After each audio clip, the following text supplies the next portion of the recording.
まずはニラの下処理から始めていきます。根元部分で揃えてまな板に置きます。配当を握ったら根元部分を切り落とします。根元は繊維が硬くて食感が悪くなりがちです。火も通りにくいので切り落とすことで均一に火が入り食べやすくなりますよ。続いて3センチ幅で切っていきます。ニラには目や肌の健康を守るベータカロテンが豊富に含まれています。さらに血液の流れをスムーズにして骨の健康をサポートするビタミン K も含まれています。ニラを食べることで体の内側から健康をサポートしてくれますよ。切ったニラは後でえのきと一緒にレンジで加熱するので耐熱ボウルに入れておきます。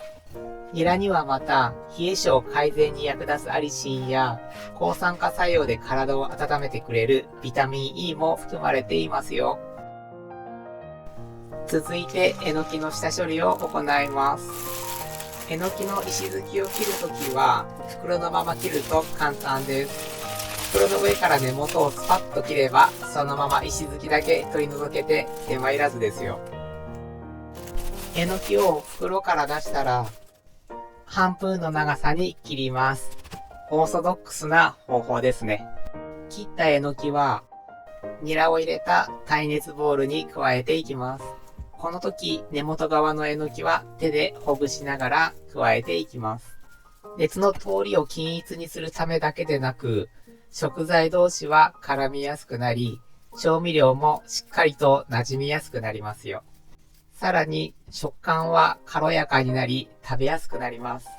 ところでえのきには免疫力を高めるベータグルカンが含まれていて体を守る力をサポートしてくれます。またビタミン B 群も豊富で疲労回復やエネルギーの代謝を助けてくれるので元気を維持したい時にぴったりの食材ですよ。レンジで加熱する前にえのきとニラをボウルの中でなじませておきます。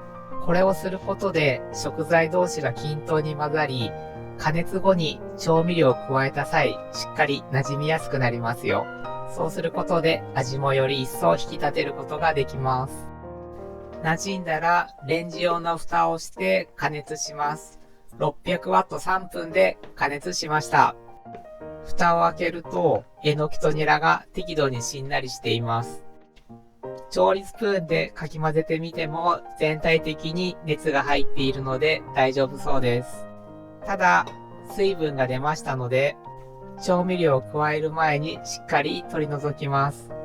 こうすることで調味料が薄まることなくしっかりと食材に馴染み味も引き立ちますよ。